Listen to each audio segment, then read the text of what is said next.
আসসালামু আলাইকুম রহমতুল্লাহি ওয়া বারাকাতুহু। বন্ধুরা তোমরা সবাই কেমন আছো? আশা করি সবাই অনেক ভালো আছে। এই ভিডিওটা শেষ অবধি দেখবে, ইনশাআল্লাহ তোমাদের অনেক পছন্দ হবে। আমি এখন রয়েছি জেদ্দাতে আল খুমরাতে। এই যে গরম রোদের ভিতরে আমি টোটো করে ঘুরছি, তোমরা যেন আবার পাগল ভেবো না। আমি এই যে জায়গাটাতে ঘুরতে এসেছি, এই জায়গাটা একটি পুরাতন মার্কেট, জেদ্দাতে আল খুমরাতে অবস্থিত। জায়গাতে এত সুন্দর সুন্দর জিনিস পাওয়া যায়, না দেখলে হয়তো বুঝতে পারবে না। এই যে সোফাটা দেখছো, এই সোফাটা কিন্তু একদম নতুনের মতো পরিষ্কার পরিচ্ছন্নতা করে রেখে দিয়েছে, আর এগুলোর দাম কিন্তু অনেক কম। এখানে কিন্তু ম্যাটও পাওয়া যায়, তবে এই ম্যাটগুলো কিন্তু নতুন না, এরা ধোয়াধুয়ি করে এখানে রেখে দিয়েছে রোদে শুকাতে। এই জায়গাটাতে অনেক জিনিস পাওয়া যায়। এই জায়গাটা অনেক বড়, শেষ থেকে শুরু, মানে শুরু থেকে শেষ পায়ে হেঁটে ঘুরতে গেলে অনেক সময় লেগে যাবে। এই যে পুরাতন বাকেটগুলো, এই যে ভাইটা কাপড় দিয়ে পরিষ্কার করছে ধুলোবালিগুলা, এগুলো আসলে কি জানো, এগুলো সব পুরাতন জিনিস। এই যে পিছনের সোফাও দেখা যাচ্ছে, তবে এখানে খাবারের জন্য প্লেটও কিন্তু পাওয়া যায়। এই যে ভাঙা যেন প্লেট দেখছো, আসলে এটা ভাঙা না, এটা ডিজাইন করা প্লেট আছে বলে যে খাবার বানানোর কিছু থাকবে না তা কি হয়। এখানে সেই সিটিজেনশিপের একটা দেখছি জগ রয়েছে, এই জগটা মনে হচ্ছে অ্যান্টিক জগ, অনেক দাম হবে।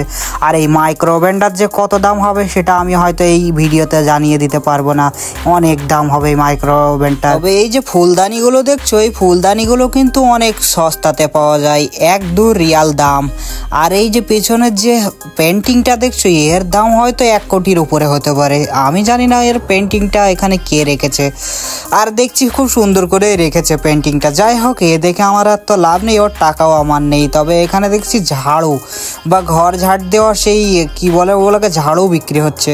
আর এখানে সুন্দর সুন্দর টেবিল রয়েছে, অ্যান্টিক টেবিল রয়েছে। তবে এগুলোর ভিতরে কিন্তু একটা ভালো জিনিস আমি দেখতে পেয়েছি, কাজের জিনিস। তবে এটা কেজো কি অকেজো সেটা জানিনি, তবে এটা আমি অবশ্য জানি এটা খুব কাজের। 50 রিয়াল থাকলে এখানে সব কিছু পাওয়া যাবে। তবে এখানে দেখছি একটা টিভিকে রোদে শুকানো হচ্ছে, কি জানি এর ভিতরে কি মনে হয় পানি ঢুকেছে, যাই হোক হবে। এখানে খুব সুন্দর সুন্দর টেবিলও রয়েছে, খাটের ঘাড় রয়েছে এখানে। এই যে দেখছো, এই যে পড়ার জন্য টেবিল, ড্রয়ার, আর আবার এখানে দেখছি খুব সুন্দর সুন্দর কাচের ডাইনিং টেবিলও রয়েছে। তবে একটা জিনিস, এখানে জুসার থেকে শুরু করে সমস্ত ধরনেরই জিনিস আমি দেখতে পাচ্ছি এখানে। এই যে ছোট ছোট বাচ্চাদের ডাইনিং টেবিলও এখানে রয়েছে। আর এখানে যে ঘড়িগুলো দেখছো, সব অ্যান্টিক ঘড়ি। আমি মজাক করছি, বেশি দাম নেই আর একটাও চলছে না। আমার হাতে ঘড়িটা দেখে আবার ভেবো না যে আমি এখান থেকে নিয়েছি, না তোমরা অবশ্য বলোনি, তারপরেও ভাবতে তো মানা নেই। এই যে জিনিসটা আমি দেখছি, এই জিনিসটা কিন্তু আমাদের খুব কাজে আসে। আমরা রেস্টুরেন্টে যেহেতু কাজ করি, তাই আমাদের প্রচুর কাজে আসে। তবে এর মাথায় আমি দেখতে পাচ্ছি না। এখানে একটা দেখছি মিক্সারও রয়েছে, মানে মাংস পেশার জন্য। তবে এর যে ভিতরের যে জিনিসটা, সে মেন জিনিসটা, সেটাও আমি দেখতে পাচ্ছি না। এই জিনিসটা আমার খুব প্রয়োজন ছিল, তবে এই জিনিসটা যে চলছে কি চলছে না, এরা তো আর এখানে কারেন্ট নেই বা ইলেকট্রিক নেই, তাই এরা দেখিয়ে দিতে পারবে না। এই জিনিসটার দাম 13 থেকে 14 রিয়াল, মানে আমাদের ওখানকার 280 থেকে 300 টাকার ভিতরে এটা পাওয়া যেতে পারে। তবে জুসার নিয়ে আর আমি কি করব, ফল ফুলও তো থাকার দরকার না গো। এখানে দেখছি ওটাও রয়েছে। এখানে একটি সুন্দর ডাইনিং টেবিল রয়েছে, এখানে ফল ফ্রুট দিয়ে টেবিলটাকে সুন্দর করে ভরানো রয়েছে। কাছে গিয়ে দেখি এই ফলগুলো তো আর অরিজিনাল না, সব মাটির তৈরি। এখন আমি বুঝতে পেরেছি এটা আমাদের মতন বড় লোকদের টেবিল না, এটা হলো ওই একেবারে গরিব, যারা কঞ্জুস হয় তাদের জন্য, যারা লোক দেখানো পছন্দ করে তাদের জন্য, বুঝতে পেরেছো? তবে এখানে দেখছি এই চা খাওয়ার জন্য সুন্দর সুন্দর, সৌদির লোকেরা যেহেতু খুব চায়ের শৌখিন, দেখছি নতুন নতুন ডিজাইনের চায়ের কাপ বা কফির কাপও রয়েছে। এখানে পুরাতন বা নতুন দুটোই রয়েছে। যদি কেন, সাথে কিন্তু ফুল দিয়ে স্বাগতও জানাবে তোমাকে। যাই হোক, এদিক ওদিকে ঘুরতে লাগলাম আর দেখতে লাগলাম কত কি জিনিস না এখানে রয়েছে। এখান থেকে দেখছি বেবিদের ওই যে ট্রলি যেগুলোকে বলে, ছোট ছোট বাচ্চাদের নিয়ে যেই রোদে ঘুরতে তো আর পারবে না, তাই এখান থেকে তুমি কিনে নিতে পারো ওই 10 থেকে 15 রিয়াল বা 20 রিয়ালের ভিতরে। যাই হোক, এগুলো কিন্তু লোকেরা সব ফেলে দেয়, আর এরা এখান থেকে কুড়িয়ে নিয়ে আসে। এখানে দেখছি পুরাতন কাপড়ের সব ঢিবি লাগানো। এই কাপড়গুলো কিন্তু প্রচুর দাম কম, 50 রিয়ালের ভিতরে একটা ঢিবি পাওয়া যাবে। তবে এই কাপড়গুলো কিন্তু পরিষ্কার না, পরিষ্কারও আছে যদি ভালোভাবে বেছে নিতে পারো। তবে পরিষ্কার করার জন্য এখানে কিন্তু সার্ফ বা সাবুনও রয়েছে এখানে। এখানে দেখতে পাচ্ছ। এখানে এই যে সাবানগুলো দেখছো, কাপড় ধোয়ার সাবান, এগুলো কিন্তু সব 5 থেকে 10 রিয়ালের ভিতরেই পাওয়া যায়। আমার বন্ধু আবুনুরাও আমাকে বললো এখানে খুব সুন্দর সুন্দর জুতো পাওয়া যায়, তাই দেখতে চলে এলাম। জায়গাটা আগেও বলেছি অনেক বড়। তারপরে আমার বন্ধু আবুনুরাও আমাকে বললো এক জোড়া জুতো দেখেছি, জুতোটা নতুন নতুন মনে হচ্ছে, দেখ। তো আমি জুতোটা হাতে নিয়ে এদিক ওদিকে ভালো করে দেখতে লাগলাম। জুতোটা অবশ্য দেখতে সত্যিই নতুনই মনে হচ্ছে, কিন্তু এদিক ওদিকে ঘুরে একটু ডাউটও মনে হচ্ছে। আবুনুরা বললো আমার পায়ে কি হবে? আমি বললাম একবার চেক করে নিতে পারিস, কিন্তু ওরা বললো না, পায়ে দেওয়া যাবে না। তারপরে আমি একবার ভালো করে চেক করে নিতে গিয়েই দেখি যে পিছনের দিকে সব পুরাতন মনে হচ্ছে। আমি বলছি না রে, এটা পিছনের দিকে দেখ পুরাতন, আসলে এটা নতুন করে রেখে দিয়েছে, নতুনের দামটাও সেরকম চাচ্ছে। এখানে বার্গেনিং না করলে একদম ঠকবে। জায়গাটা জেদ্দার আল খোমরাতে অবস্থিত। এই যে জায়গাটা, এটা অনেক বড় এরিয়া। ওখান থেকে আমরা চলে এলাম কিছু জিনিস না নিয়ে। আপনার গাড়ির চাকা একটু খারাপ হয়েছে, তাই এখানেই কাছেই রয়েছে একটি গ্যারাজ।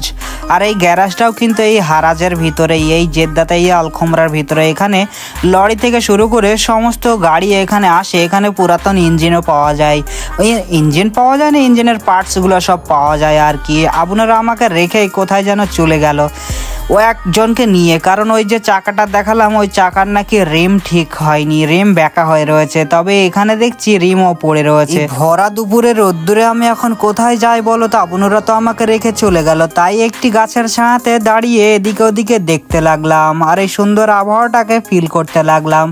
আজকে আকাশটাতেও একটু মেঘাচ্ছন্ন আবহাওয়া। জেদ্দাতে অবশ্যই এরকমই হয়, মেঘ দেখা যায় কিন্তু বৃষ্টি হয় না। সব সময় বলি তোমাদেরকে যে ভিডিওটা দেখে যদি পছন্দ হয় তবে অবশ্যই সাবস্ক্রাইব করে নিও। তবে আমি কোনোদিন কিন্তু রিকোয়েস্ট করিনি, এই ভিডিওর মাধ্যমে তোমাদের কাছে রিকোয়েস্ট করছি যে প্লিজ ভিডিওটা দেখে যদি পছন্দ হয় বা আমার চ্যানেলটার ভিডিও, যেসব ভিডিওগুলো আমি ছাড়ি সেগুলো দেখে যদি কোনো একটা ভিডিও যদি তোমার মনে লেগে যায় তবে এই চ্যানেলটাকে প্লিজ সাবস্ক্রাইব করে দিও এবং লাইক অবশ্যই করে নিও।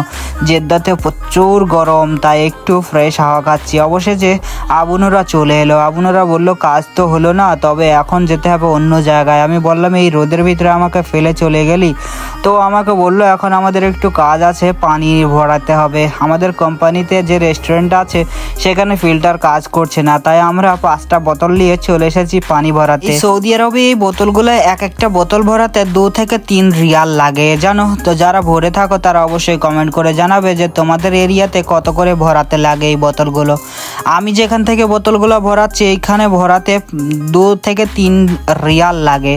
আর জানো এখানে পানি ভরানোর আগে কিন্তু বোতলগুলোকে খুব সুন্দর করে পরিষ্কার পরিচ্ছন্নতা করে নেওয়া হয়, ঠিক এইভাবে, তাকে বোতলের গায়ে কোনো নোংরা বা আবর্জনা যাতে লেগে না থাকে। আর এরা খুব সুন্দর করে পরিষ্কার করে দেয়। যাই হোক, এখানে আমার ঘরেও পানির প্রয়োজন, তাই আমি ওই ভাইটাকে জিজ্ঞেস করলাম যে এই পানির বোতলটার দাম কত। ও আমাকে বলল 5 রিয়াল। তাই আমি কিছু না বলে এই বোতলটাকে নিয়ে নিলাম আমার নিজের জন্য। আপনারা বললো গাড়িতে রেখে হয়, তাই এই বোতলটাকে নিয়ে গাড়িতে রেখে দিলাম। আর একটা জিনিস, যেহেতু এটা আমি আমার ঘরের জন্য নিয়েছি তাই টাকাটাও আমাকেই দেওয়ার লাগবে। আপনারা যেহেতু যে বোতলগুলো ভরছে সে বোতলগুলো কোম্পানির জন্য ভরছে, তাই আমি আমার পকেট থেকে 5 রিয়াল দিয়ে দিলাম। এই যে বোতলগুলো আমাদের কোম্পানির বোতল, এগুলো সব ভরছে। আর পানি ভরার শেষে কিন্তু এই বোতলগুলোর ঢাকনা একদম নতুন করে দেওয়া হয়, একদম এয়ার টাইট। আমাদের পানি ভরা শেষ, তাই আমরা এখন ওই পানি ভরা বোতলগুলো গাড়িতে আবার তুলে নেব। অবশ্য আজকে প্রচুর কাজ জানো, আজকে রেস্টুরেন্টে অনেক কাজ। এখানে পানিগুলো এক এক করে গুনে নিলাম এবং আপনারা বললো যে টাকাটা তুই আগে দিয়ে আয়। আমি বললাম টাকা এখন দিলেও চলবে, না দিলেও চলবে, কারণ আমাদের অনেক পরিচিত এই দোকানদার। যাই হোক, এখান থেকে পানিটা ভরে আমরা গাড়িতে নিয়ে গাড়িটাকে বন্ধ করে আমাদের আবার যেতে হবে একটি জায়গায়। আসলে এই জায়গাটাতে যাচ্ছি একটাই কারণ, সেটা হলো আমার বন্ধু আছে এখানে।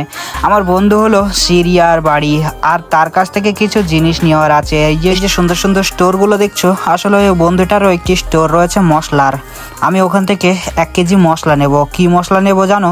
মশলা অবশ্য বললে ভুল হবে, এই যে আমার বন্ধু। আর আমি মশলা নেব বলতে গিয়ে সিয়া সিড।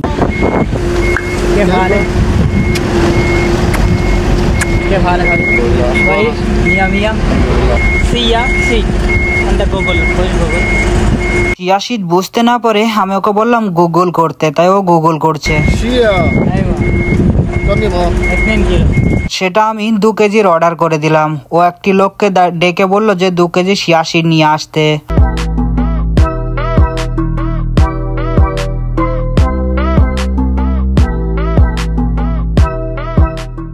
এই যে 2 কেজি শিয়াশিট নিয়ে নিলাম, আর ও এটার টাকা নিল না। যাই হোক, ওকে বাই বাই বলে আমাদের আবার চলে যেতে হবে, অনেক কাজ আজকে বলেছিলাম। এই যে দেখছো গাড়ি ভরে গেছে, আজকে রেস্টুরেন্টে অনেক অর্ডার দিয়েছে, আজ রেস্টুরেন্টে প্রচুর অর্ডারও হয়তো চলবে। এই ভিডিওটা দেখে যদি তোমাদের একটু ভালো লেগে থাকে অবশ্যই প্লিজ চ্যানেলটাকে সাবস্ক্রাইব করে নিও এবং লাইক করে দিও। দেখা হচ্ছে অন্য কোনো ভিডিওতে অন্য কোনো টপিক নিয়ে। বাই বাই, ভালো থেকো সবাই।